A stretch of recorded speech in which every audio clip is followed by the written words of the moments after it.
Alright, hey everyone, welcome back to my channel. Today I've got a really cool video for you. It's going to be basically an unboxing because Webcore was generous enough to send me a collector box. And what is the collector box? It's a new product you can purchase in the game that basically gives you a ton of cards and things for it's 95 USD. So what do you get for that? You get 10 booster packs, 4 Tails packs, 4 Wild packs, 4 Night packs, 4 Adventure packs, an exclusive card, Kellen the Fey-Blooded, 6 Rare Plus packs, and 6 Mythic Plus packs. So that's the Rare Plus packs are basically the elite boosters in the rare category. Those you can get dupes. And then 6 of the Mythic Plus packs, which are the 400 Jewel packs, and those are guaranteed non-duplicate. So what I thought I would do is show you what I get out of these packs and let you decide for yourself if this is something you want to invest in for this game. Alright, so let's look at the booster pack. Percentages, okay, so you're almost undoubtedly going to get a common and uncommon. 1 in 4 chance of getting, or just under 1 in 4 chance of getting a rare. About 1 in 14 chance of getting a mythic. And then a 1 in about 277 chance of getting a masterpiece. So these are just 10 of the normal booster packs. So let's start by seeing what we get here. Sweet Tooth Witch. It's a new one. Oh, new rare. That's good. Look at these after I'm done. So, Gallant Pie Wielder. First strike, 2/3 Night with Celebration. At the beginning of your combat on your turn, your creatures you control gain double strike. So, Celebration, if you don't remember, it's when a non-land card enters play under your control, increase this card's celebration value by 1 up to 2. At the end of each turn, this card's celebration value becomes 0. I believe if there's no number counter on celebration, we just assume it's celebration 1. So basically, if you cast a card on your turn that's not a land, right? Yes.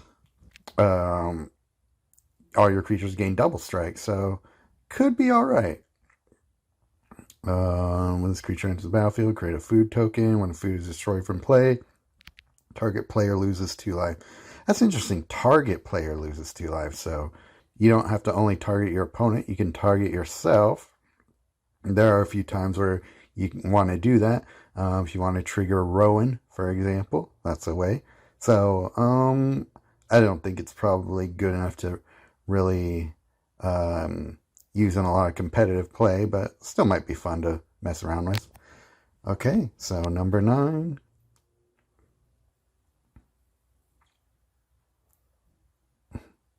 Knight of Doves. Okay. Virtual Loyalty. I already had that, but hey, got a mythic. When an enchantment you control is destroyed, create a bird token. Okay.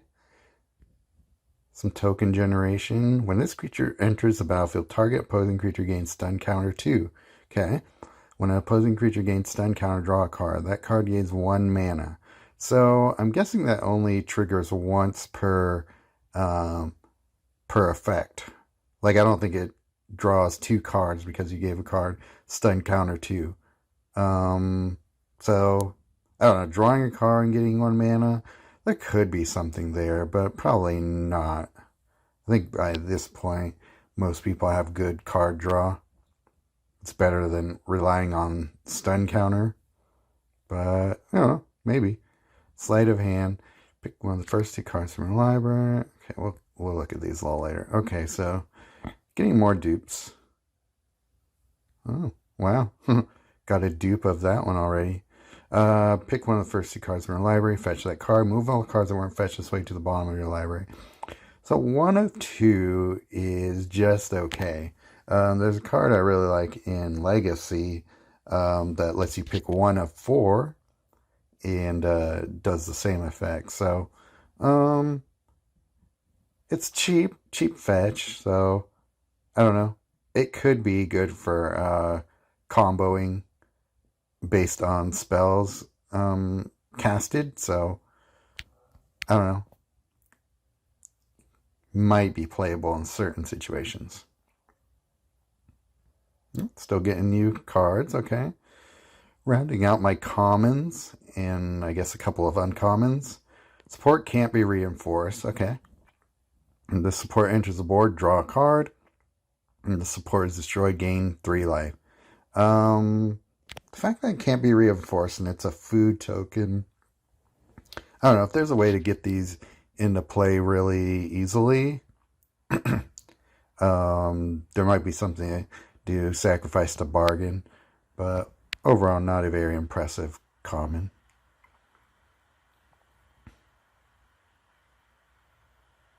Oh, yes. Okay, this is an interesting card we'll look at in a bit. So I'm doing pretty well with rares. So far, I think it's true to the odds. Okay, rat creature can't block, but when this creature is dealt damage, create X rat swarm tokens. X is the damage dealt that way. So this is interesting. I want to see if this triggers due to the amount of damage dealt, or if it's being weird like the green node of revolving planeswalk, where it only counts the amount of toughness lost. So like if I hit this with I don't know, some spell that has like deals X damage, if it does that X damage, or it only does 2, or if it only creates 2 rat swarms. So I like this card. Can be potentially abusable. And there's a lot, it makes rat swarm tokens are enchantments. So there's a lot of things that rely on enchantment supports being destroyed. So might be a really good combo piece. Merry Bards. When you cast this card, if you have 3 or more mana in your hand, you may have target creature you control gain Young Hero roll. If you do, drain 3 mana from your hand. I don't really like Young Hero roll. I don't think it really does enough for you. I think it only gives you like a +1 buff every turn. Something like that. Hollow Scavenger. When you match a food supports gem, this creature gets +2/+2 until end of turn. Create a food token. Weak. Don't like. Okay. Halfway through.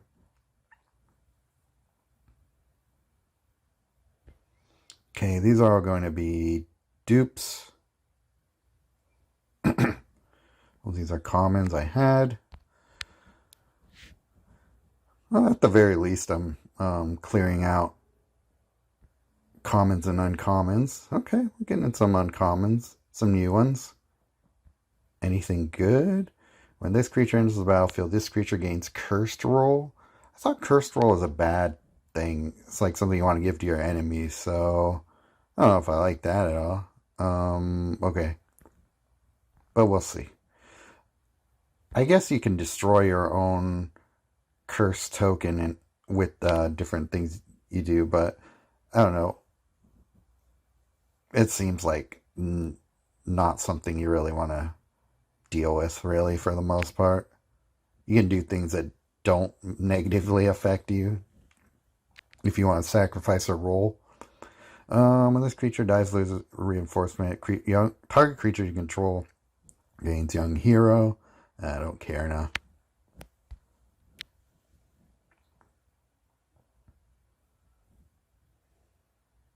Next pack. Ooh, Moonshaker Cavalry. That's a good one. Oh, that's pretty good luck for... we got 2 mythics already in like 7 packs. So this was a chase card for me. If you saw my last video, The reason I like it is because when this creature enters the battlefield, reinforce each creature you control one time. And I've stolen this from my opponent already, and it reinforces itself right when you drop it. So it comes to the board being a 12/12. Your creatures gain +X and gain flying.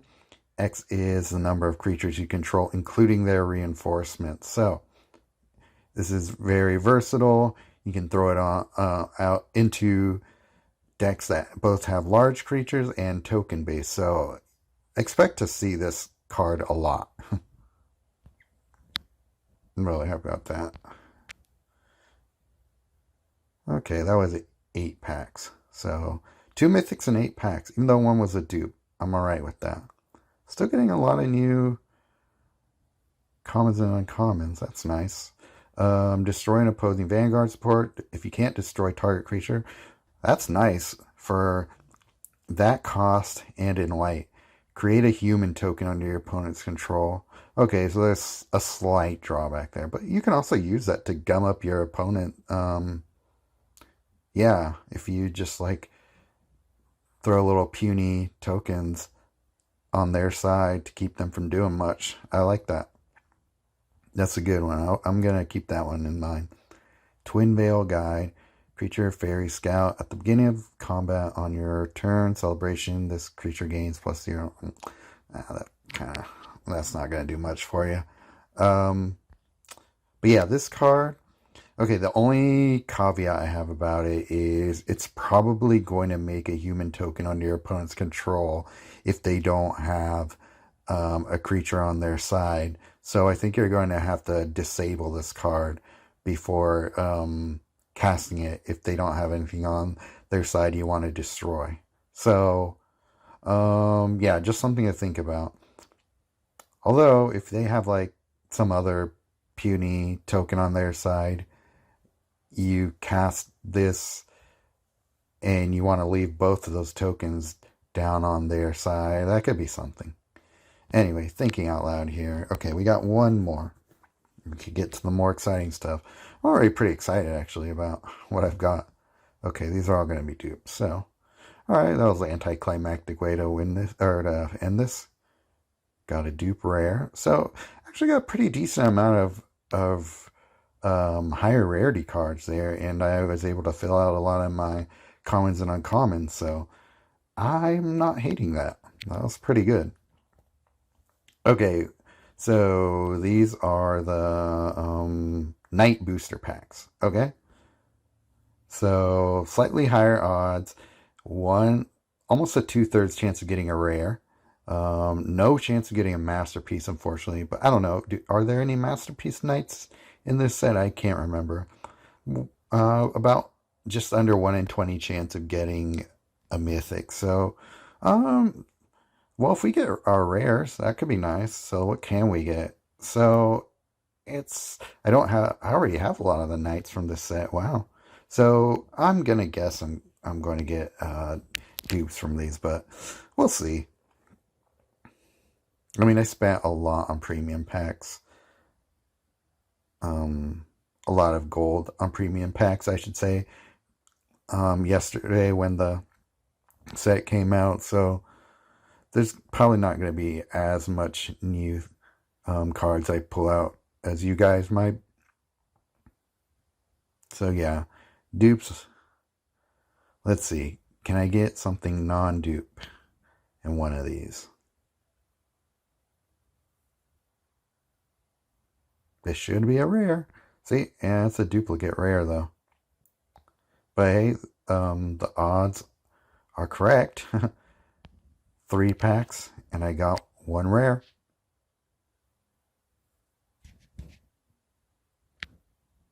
Another dupe rare. Well, oh my god, are you serious? 3 of the same rare in 4 packs. That's kind of crazy. At least I get some orbs there. Alright, that was a bit of a dud. No real new cards. So same thing. Slightly less of a chance to get a mythic, but about the same odds in getting a rare. So we got the virtues, some of them to pick up. I would love to grab a Bramble Familiar. That would be really nice. Beyond that, I don't see a lot that I want. I heard Questing Druid might be okay, but we'll see what we get here. Cruel Somnophage. Okay, we got a rare at least. No, slightly more lucky this one. Let's see. At the beginning of your turn, this creature gets +X/+X until the beginning of your next turn. X is the number of creature cards in all graveyards. I'm glad it's all graveyards. That gives us more of a chance of having a lot more cards, a lot more of a buff. But I'm never like a huge fan of these kinds of cards where it only buffs at the beginning of your neck or until where the buff isn't permanent. But this one seems a little bit better than a lot of them. Plus, it's cheap. It's only 7 mana. And then destroy the top 4 cards of target player's library. Okay. Mill 16. Instead, destroy the top 4 creature cards of that player's library. Okay, that's interesting. That's really interesting, especially for 3 mana. There's a lot of times where you want to just destroy your library because you want to put the creature cards in your graveyard to bring them out of your graveyard. So I think I'll probably play with this side of the card way more than the other. That's nice. I like that. Okay. Yeah, I'm pretty happy about that. And this 5/4 giant with menace for 11 mana is okay. Target creature gains double strike until end of turn. Okay. If you don't have Alchemist Gambit, that's something. That's not bad. I don't hate that. Okay. Anything new? Nope. These are all going to be dupes. So far, I'm a lot happier with this pack, which was, what was it again? Adventure pack? Yeah. These are all supposed to be cards with the adventure mechanic on them. Bramble Familiar, yes, I got him. That was one I wanted. Oh, got another one. All right, well, we're doing well with rares this time. Already 3 rares. When you match green gems, convert X gems to green. X is equal to 1 plus this creature's reinforcements. When you exile a card from your hand, if it had 6 or more mana, you may return this creature to your hand. So that part of this creature is not as exciting as other people seem to think. But like the whole converting X gems to green, things have to line up just so for that to really work. I mean, you can do that. There's a lot of creature fetch in standard right now, so you can take advantage of that, but we'll see. Maybe it's breakable. Fetch quest. Okay, 15 mana. Destroy the top 10 cards of your library. So that's already really interesting for mono green, because pair that with Ren and 7 and you're going to be making a lot of green gems. Then pick one of the first 4 creature, enchantment, or land cards with the greatest mana cost from your graveyard and move that card to play under your control. That's really powerful. Being able to pick whatever you want, basically, from your graveyard after destroying 10 of them and just putting it into play under your control. No casting, no nonsense. That's going to be the part of the card that I think I'm going to want to play around with more than the other. I'm not saying the actual creature is bad, but this seems more my play style. Okay, and then the Devouring Sugar Maw. At the beginning of your turn, choose between roll, support, and none. If you choose roll or support, a random card you control the chosen type is destroyed. Otherwise, this creature gains can't attack or can't block until the beginning of your next turn. It's a 13/13 with trample and menace. So for 18 mana, I mean, I guess if it's the only thing you have around, but I don't know. That seems like a lot to do that. Create 2 white human tokens and create 2 food tokens. 8 mana, I think there's probably better ways of accomplishing that same effect, but I'm hesitant to say it's even okay. So, I don't know, probably not a great card that I'm going to use a lot. Alright.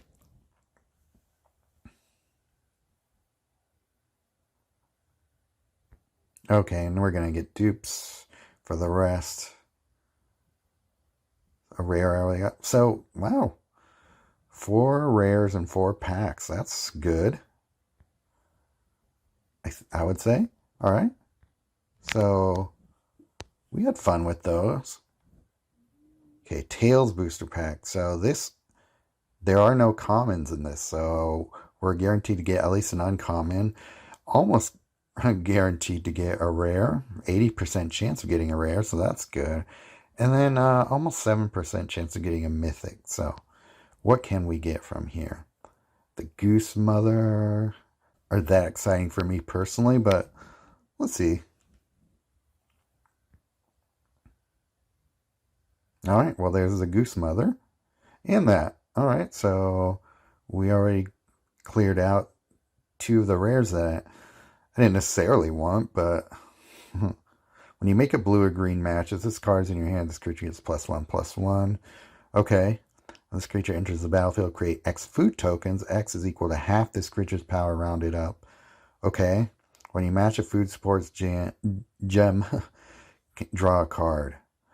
There's a lot you can do with this card. Creating that amount of food tokens, there's something here.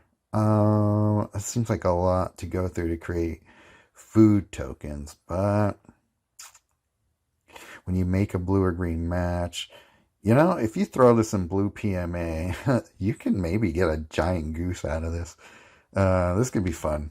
I'm not going to say it's going to be a great card or anything, but I think it can be fun.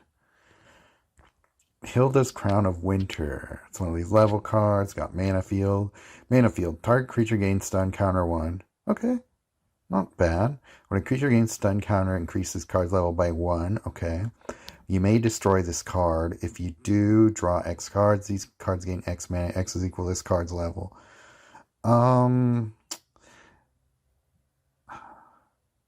I don't know. I don't think this effect is powerful enough to really do a lot. Although if you throw it in with Kasmina, who can, with her 3rd, boost up levels, maybe something there. I don't know. That seems like a lot to go through.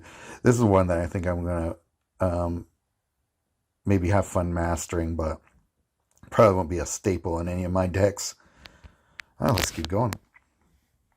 So I pretty much got what I was most excited about already, so this might not be all that fun. Gosh, I keep grabbing that Sir, whatever the hell. Wow.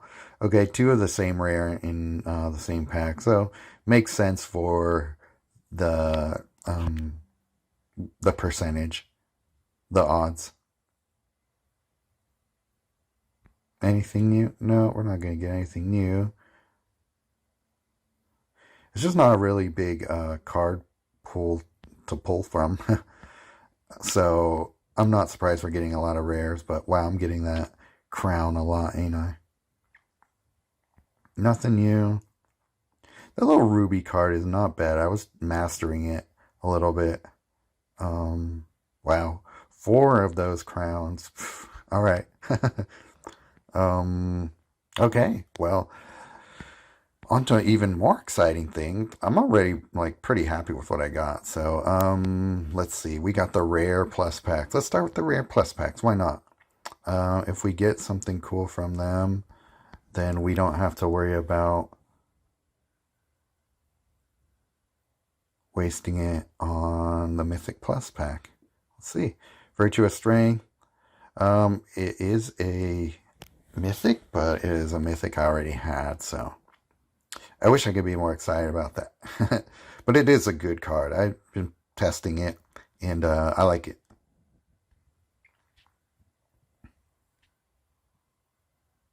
Okay. Virtue of Knowledge. Oh my gosh, I'm getting dupe mythics. I mean, that's still pretty good odds, right? Okay, so we got a almost 1 in 4 chance of getting a mythic, but almost 3 in 4. So of getting a rare. So I'm guessing I'm going to get rares.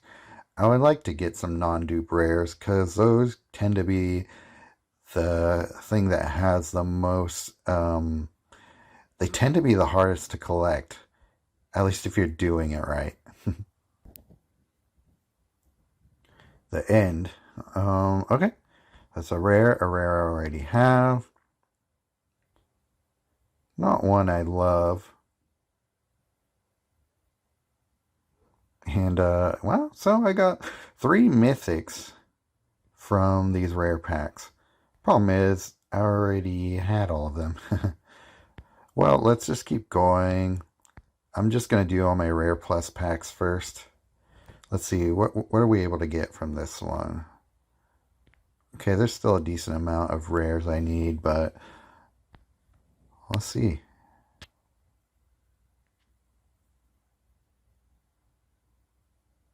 Okay, he's new. Godric Cloaked Reveler. Celebration, 3/3. Haste for 12 mana. At the beginning of combat on your turn, Celebration, this creature's base power and toughness comes 4/4 until end of turn, against flying until end of turn. That seems really weak. When you match a red gem for the first time during your turn, your dragon creatures get +5/+5 until end of turn. So it's only a one-time buff. You're better off just using more dragons than this guy, I would say. So I'm not that excited about him.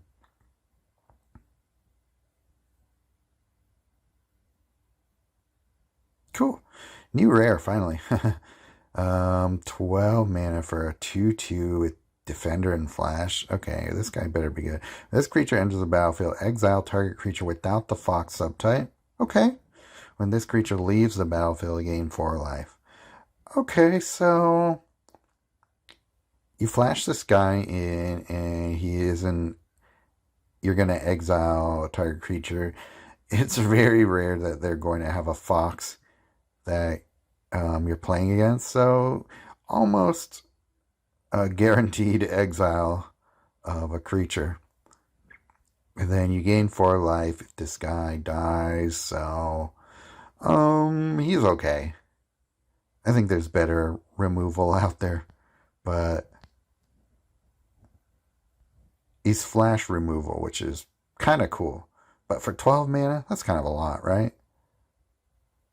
Oh yeah, I forgot to see what I get in this. I'm ordained the Pyro Hammer. Okay, this one seems interesting. When a spell card you control deals damage to a creature, deal that much damage to your opponent's planeswalker. So there are a lot of cards that you can't usually target your opponent with, but if you deal... Okay, so this is kind of cool. If you use Explosive Singularity on a creature, you can also do that same damage to your opponent's planeswalker. So that's cool.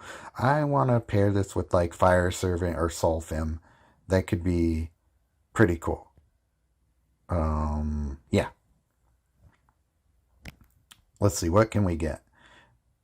What pack is this actually? Elite Booster Rare. Okay.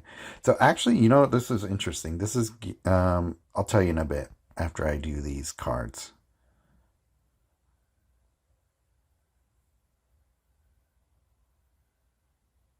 Chancellor of Tales. Okay, it's a new mythic. For your advisor, 15 for 2/3. When you cast a spell card with Adventure, this first other spell card or card with Adventure in your hand gains 12 mana. If you can't, fetch the first card with Adventure for your library. Oh, okay. So you can maybe chain a bunch of spells off with this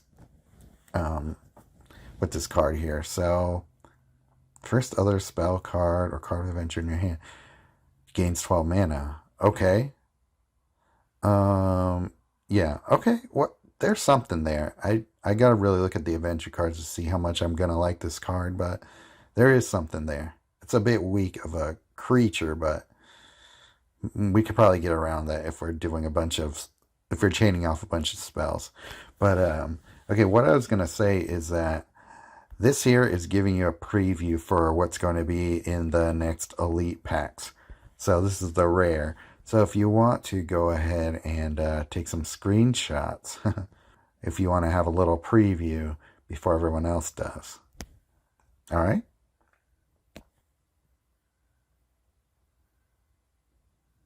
This guy again. Oh my god. Mosswood Dread Knight. Okay, is this going to be the guy I'm going to pull like 100 times in this game? Yeah. All right, so last but not least, certainly not least, the last thing we're going to do is go through our mythic packs. So these are guaranteed mythics. So what do I have left? We got our guaranteed non-duplicates. So we got Guillaume, we got Hellhole Rats, and Tanglewire. And I think the one I want the most out of this is Hellhole Rats. So let's see what we get.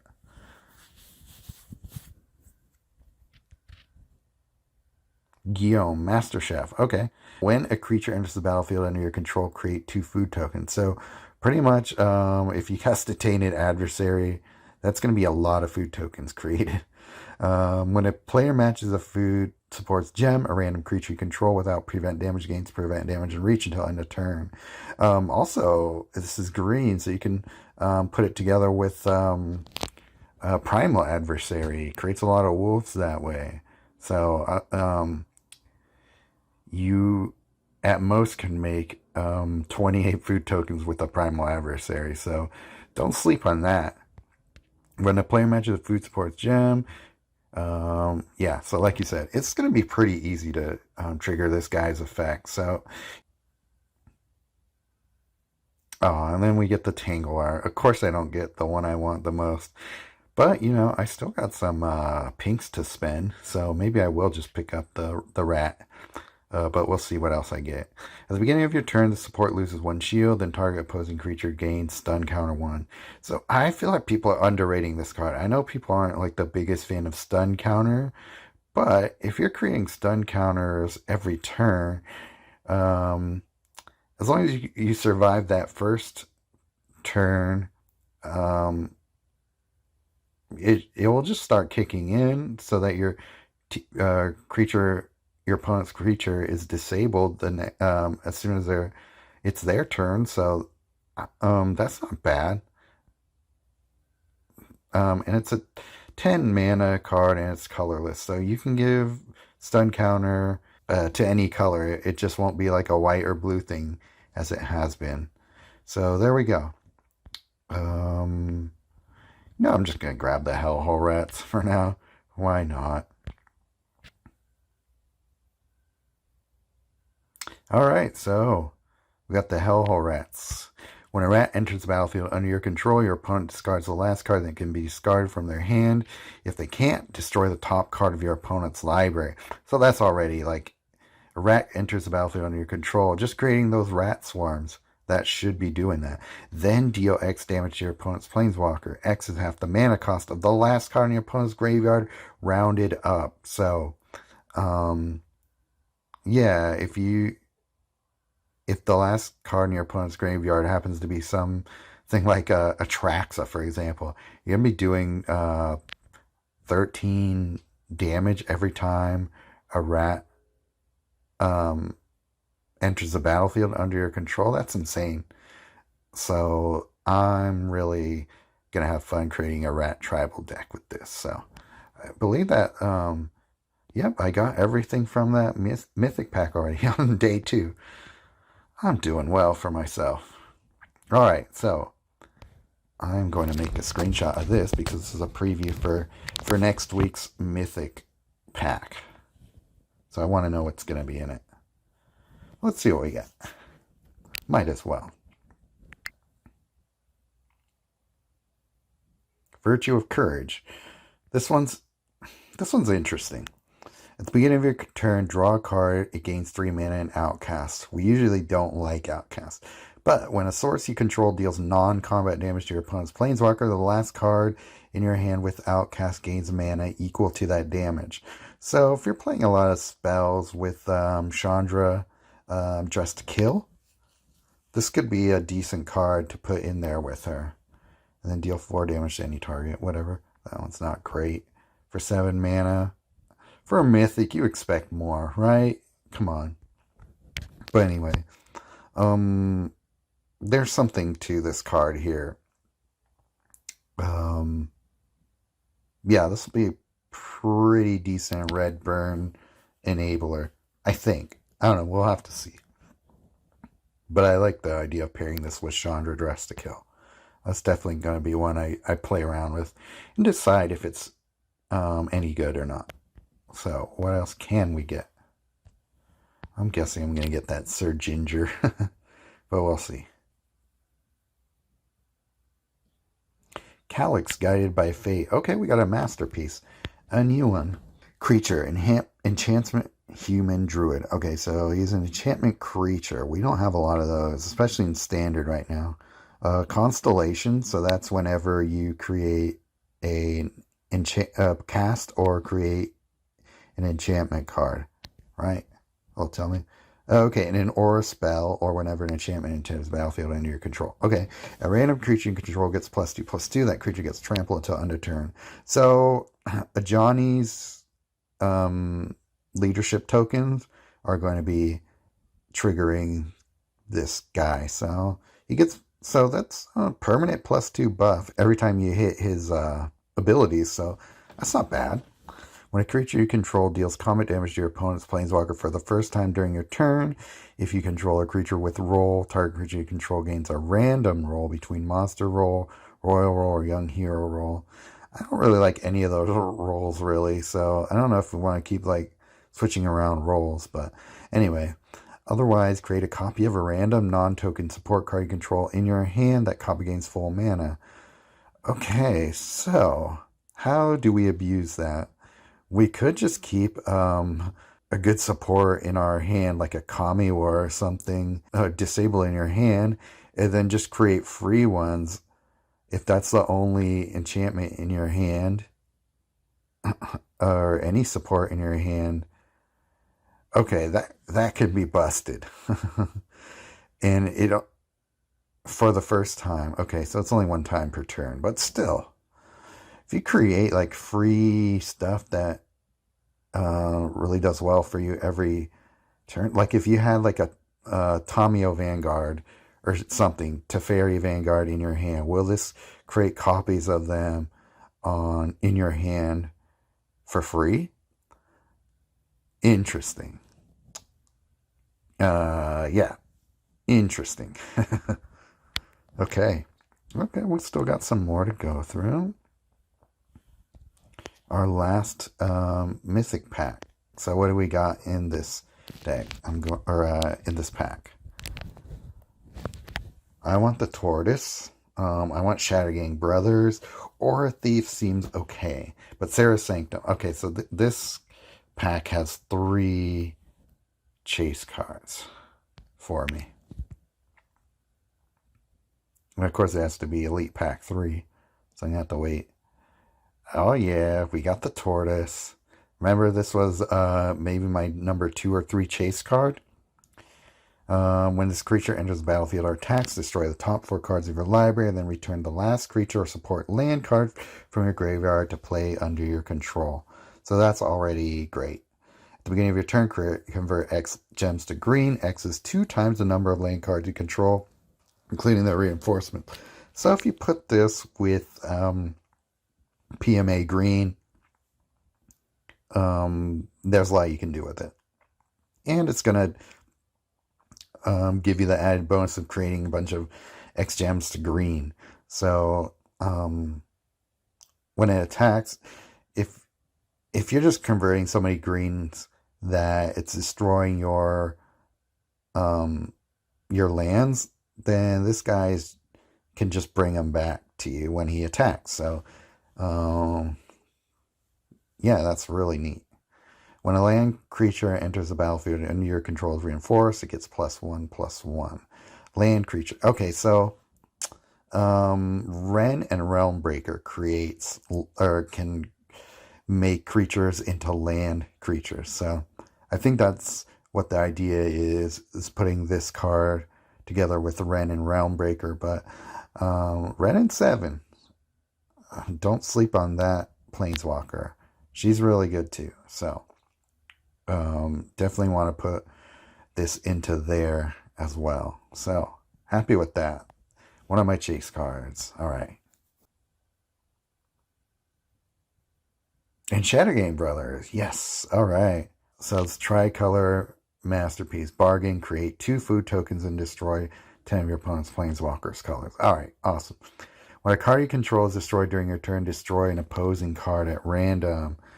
So I think I've already said what I need to say about this card in my video about chase cards. So if you want to hear what I said about that, feel free to go and watch that right after this, because I'm pretty much done with my opening here, because that was the last card I needed. But yes, so I am personally very happy with what I got overall. That was a lot of cards I got. So my assessment of that whole thing is, in this game, a lot of time you're trading money for time. A lot of free-to-play players play this game. They play the long game. They figured out all the strategies to maximize their ability to collect cards, but it's taking a long time. So if you're the type of person who's inclined to pay that amount of money in a mobile game, and a lot of times, people don't have a lot of time to grind for resources. So they just want to play with the fun stuff and want to do it quicker. So that's why they pay that much for packs like that. So this, overall, this put a big bite out of collecting most of the sets. So that really supercharges my collection for this set. So I have a lot to play with now.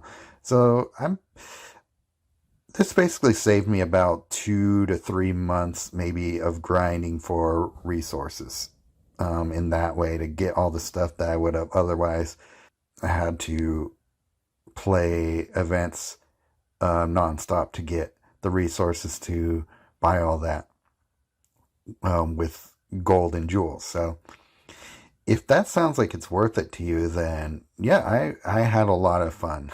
Isn't that what we're trying to do? We're having a lot of fun when we play this game. So if I was somebody who was obsessed about this game as I am, and I had the money to spend on it, I think I would. Would I do this every set? Maybe. But I felt like it was worth it for me, because there's a lot of chase cars and I got a lot of them. And so thank you to Webcore for letting me share this with you guys. And if this does influence you in any way to either buy a pack or not, let me know in the comments. I'm really curious to see if this helped you guys make a decision one way or the other when it comes to buying these. So yeah, let me know. Can't thank Webcore enough for letting me do that. And I'll be back soon with my review of the new Ashiok. I still got a lot to play with before I make any decision on that. So just giving you a heads up on what's coming next in the channel. And I'll see you soon. See you in Discord.